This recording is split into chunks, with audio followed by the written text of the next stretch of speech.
Good evening दोस्तों। मैं कल थोड़ा बिजी था, तो आज मैं डिफरेंशिएशन का लास्ट टाइम मैंने आप लोग को बताया था what is the physical significance, it is ratio. आज मैं आप लोग को बताऊंगा कि what is the geometrical significance of differentiation, जो मैथमेटिक्स के साथ आता है। और ये आपका फिजिक्स केमिस्ट्री के बहुत सारे प्रॉब्लम्स को और समझने में आपको हेल्प करेगा ये कॉन्सेप्ट। तो ज्योमेट्रिकल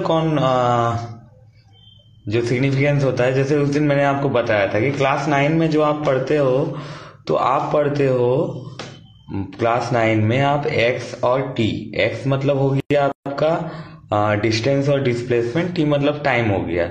तो आपका जो क्लास 9 के लेवल पे ग्राफ रहता है वो आपका रहता है यूनिफॉर्म, मतलब स्ट्रेट लाइन। जब आप जाते हो वेलोसिटी के लिए तो ये रहता है आपका स्ट्रेट लाइन। तो स्ट्रेट लाइन में आपका इस टाइम से इस टाइम तक जो एवरेज होगा, ये आप कैसे निकालोगे? आप क्या करोगे कि इसका यहाँ पे मान लो आपका ये T1 है, ये T2 है। इस T1 पे आपका ये पोजीशन था x1 और T2 पे पोजीशन था आपका मान लो x2। तो जो आप इसका जो रेट ऑफ चेंज निकालोगे, आप कैसे निकालोगे यहाँ पे? और ये जो रेट ऑफ चेंज है, आप चाहे यहाँ पे भी आप इस तरह से आप ट्रायंगल बना लो और इसका रेशियो निकालो। तो by similar triangle of law, जो आप लोग क्लास 9 में पढ़ते हो, रेशियो क्या होगा?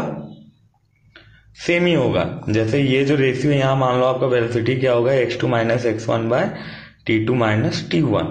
तो ये था यूनिफॉर्म के लिए। यूनिफॉर्म के लिए आप कोई भी पार्ट को सेलेक्ट करो और उसका y डिफरेंस और x का डिफरेंस इस तरह से परपेंडिकुलर ड्रॉ करके x एक्सिस पे और y एक्सिस पे करके आप निकाल सकते हो।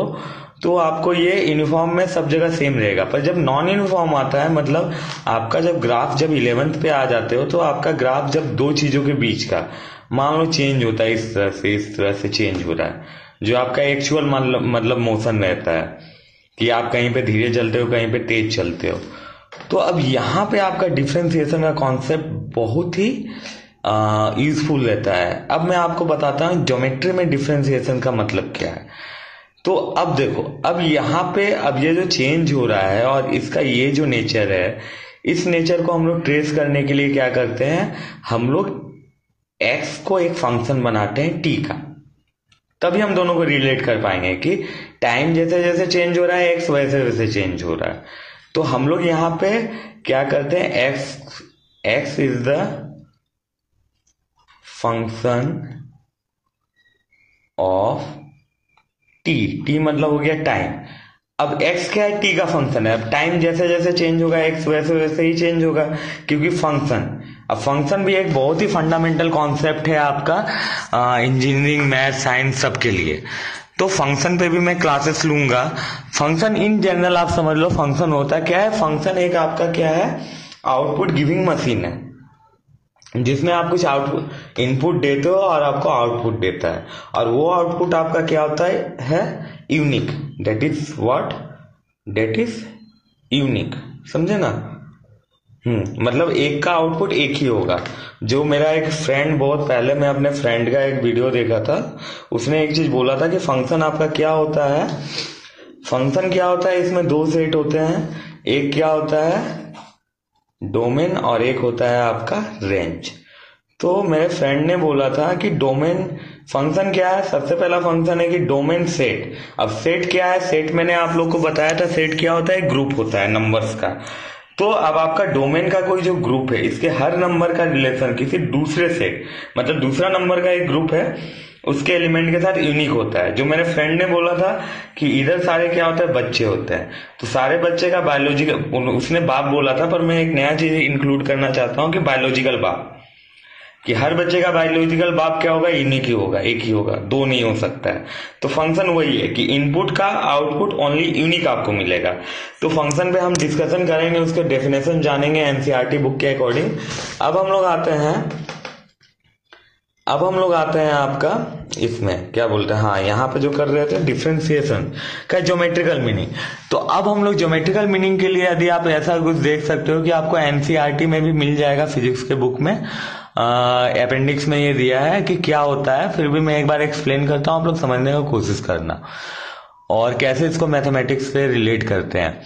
तो सबसे पहला चीज है कि आपका जो हम लोग जो निकालते हैं, हम लोग जो dy बाई dx निकालते हैं इसका ज्योमेट्रिकल मीनिंग क्या है। जैसे मान लो कि ये ग्राफ है, तो dy बाई dx आपको क्या देता है। मान लो कि आपका y क्या है और ये x है, तो मान लो कि y आपका क्या है, y आपका फंक्शन है जिसमें आपका वेरिएबल क्या है, x है। मतलब हम इसको लिख सकते हैं y is equal to fx।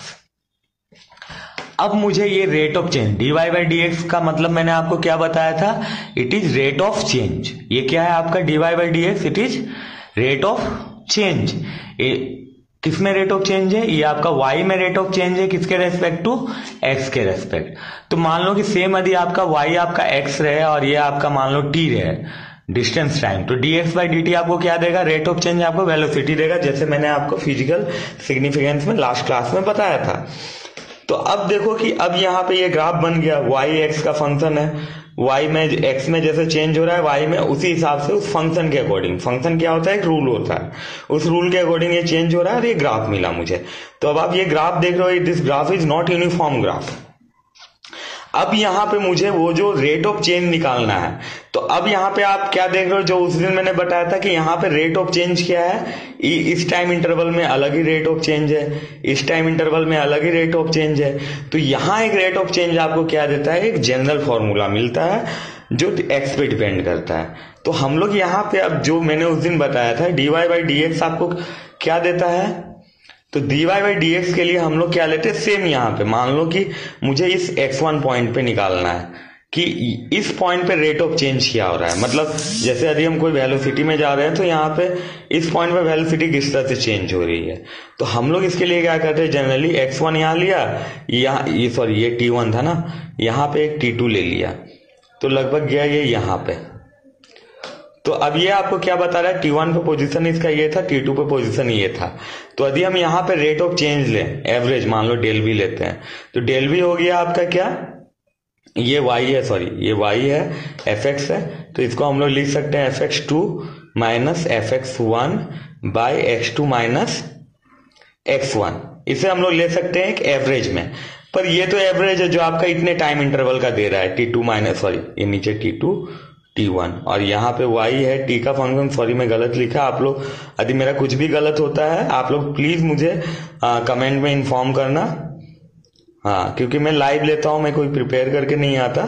तो यहाँ पे देखो आपका ये हो गया, ये माइनस ये बाई ये माइनस ये हो गया एवरेज। इसे हम लोग क्या बोलते हैं, एवरेज बोलते हैं। पर यदि हम मुझे x1 पे ही चाहिए, तो अब हम लोग यहाँ पे डेल v में क्या करते हैं, डेल v जो है इसी को हम लोग क्या करते हैं, ये जो dy बाई dx, मतलब यहाँ पे dy बाई dx आपका वेलोसिटी हो गया। और हम मैंने जैसे लास्ट क्लास में क्या बताया था कि ये क्या होता है, लिमिट dy बाई dt था, सॉरी ये v, तो लिमिट यहाँ पे नीचे t का फंक्शन है, तो हम लोग डेल t लेंगे 0। अब डेल t टेंस टू 0 का मतलब क्या है कि ये जो डिफरेंस है डेल t यहाँ पे क्या है आपका t2 माइनस t1, तो ये जो डिफरेंस है ये यदि बहुत ही कम होगा, मतलब टेंस टू 0 का मतलब कि ये 0 नहीं, पर ये 0 के एकदम इक्वल है, इक्वल मतलब 0.00001 लाइक। तो मान लो कि ये वाला पार्ट यदि हम इसको बहुत घटा दें, तो अभी मान लो कि यहाँ पे जो स्लोप बन रहा है, ये स्लोप आई थिंक बहुत ही छोटा मैंने बना दिया, तो ये स्लोप ऐसा बनेगा। अब मान लो कि यदि हम इसको कम करते जाएं तो ये स्लोप क्या होगा, इस पॉइंट के अकॉर्डिंग क्या हो जाएगा, लास्ट में ये जो रेशियो मिलेगा ये हमें इस लाइन का स्लोप देगा। तो dy बाई dx हम लोग यही लिखते हैं, जहां पे ये ft2 minus ft1 by t2 minus t1। तो t2 माइनस t1 यहाँ पे डेल t है, तो डेल t मैंने लिखा है 0 पे जा रहा है। तो इसका मतलब जब आपका चेंज किया हो बहुत ही लिमिटेड हो, बहुत ही कम इंटरवल में हो रहा है, तो मुझे एग्जैक्ट t1 टाइम पे ही मुझे वो रेशियो मिल रहा है। तो इसलिए जब आप लोग क्लास 11 में जब देखोगे, तो 11 में आपका एक दिया है इंस्टेनियस वेलोसिटी, इंस्टेनियस एक्सीलरेशन, तो वहां पे हम लोग क्या करते हैं, ये डिफरेंशिएशन का यूज करते हैं। तो ये था मेरा ज्योमेट्रिकल सिग्निफिकेंस, जो आपके क्लास 11 के एनसीईआरटी बुक में भी है, अपेंडिक्स में आप लोग खोजना, शायद 3rd चैप्टर के बाद है, तो आप लोग वो देखो, एंड कोई भी डाउट रहे आप मेरे से पूछ सकते हो। तो आप लोग मतलब वहां पे आप लोग देख सकते हो कि मैं आप लोग को किस तरह से एक्सप्लेन कर रहा हूं, और बहुत ही छोटे छोटे पार्ट में बता रहा हूं। तो तो ये सब बहुत ही बेसिक चीजें हैं जिसके कारण 11 12 के बच्चे परेशान होते हैं। Differentiation, integration. तो डिफरेंशिएशन का मैंने आप लोग को फिजिकल भी मीनिंग बता दिया क्या होता है, और ये ज्योमेट्रिकल में जो dy बाई dx होता है इसे मैं क्या बोलता हूँ, इसे स्लोप बोलते हैं। और स्लोप का मतलब क्या होता है, जैसे मान लो कि ये आपका लाइन है, इस लाइन का स्लोप क्या होता है, ये लाइन का ये जो पॉजिटिव एक्स एक्सिस है इसके साथ जो एंगल ये थीटा बन रहा है इसका टेंजेंट, मतलब tan theta is the slope of this line. तो जब हम यहाँ पे इस पॉइंट पे ही मान लो जो टेंजेंट का जो स्लोप लेते हैं, ये यही तो dy बाई dx है ना स्लोप। तो ये क्या होता है कि ये जो लाइन बन रहा है, यदि आपको ग्राफ में कुछ ना दिया हो, इस लाइन का बस ये एंगल दे दिया हो, तो उसका टेन थीटा करके आप उसका dy बाई dx भी बता सकते हो। सो बहुत ही सिंपल है ये सब चीजें, और बहुत ही सिंपल वे में मैं पहले भी आप लोग को बोला था कि इंजीनियरिंग मेडिकल निकालने के लिए कोई बड़ा हवा नहीं है कि आपको बहुत बड़े कोचिंग में जाना होगा या कुछ भी। आप बहुत सिंपल बुक से पढ़ के और कुछ कुछ अपने तरफ के जो प्रोफेशनल होते हैं, जैसे मैं अपना बात बताता हूँ कि हम लोग के टाइम में ज्यादा कोचिंग का बोलबाला नहीं था। हम लोग क्या करते थे, हम लोग के यहाँ पे जो भी मान लो कि बगल का कोई दिख गया कि मान लो भैया वो इंजीनियर है या वो डॉक्टर है, तो भैया डॉक्टर है तो बायोलॉजी लेके चले गए, इंजीनियर है तो मैथमेटिक्स फिजिक्स लेके चले गए पूछने के लिए। अभी क्या होता है कि भाई आप डॉक्टर और इंजीनियर हो, सामने का बच्चा को भी फर्क ही नहीं पड़ता है, क्योंकि गार्जियन सिखाते ही नहीं है कि बच्चों को कि आपका कोई ज्ञानी आदमी सामने मिले आप उससे कुछ पूछो। वो लोग बोलते हैं कि क्या पूछेगा मेरा बच्चा तो बहुत जानता है। ये मैं बहुत देखा हूं यहाँ पे, that's why I am telling. मैं किसी को खराब नहीं बोल रहा हूँ, सब लोग खुद का अपने प्रोस्पेक्ट से कुछ करते हैं, बट जो हमारा प्रोस्पेक्ट था बहुत पहले, लाइक हमारे बिहार झारखंड ये सब में, तो हम लोग क्या करते थे, हम लोग पहले देखते थे, हम लोग पूछ के पढ़े हैं भाई। ऐसा नहीं कि कोई कोचिंग वोचिंग या ये सब चाहिए। तो पढ़ना है तो भाई आप लोग बुक्स को पहले अच्छे से पढ़ो। और सारे गार्जियन को भी यही बोलता हूँ कि सब लोग एक चीज समझते हैं कि भाई कोचिंग में जाएगा मेरा बच्चा तो बहुत अच्छा हो जाएगा। घंटा कोई फर्क नहीं पड़ता जब आप तक आपका बच्चा आपके घर पे खुद नहीं पढ़ रहा है। तब तो किसी का फोन आया था, मेरा वही बोलना है, लर्न विद मी। मैं आप लोग को पढ़ाऊंगा, जो भी टॉपिक मेरे को समझ में आता है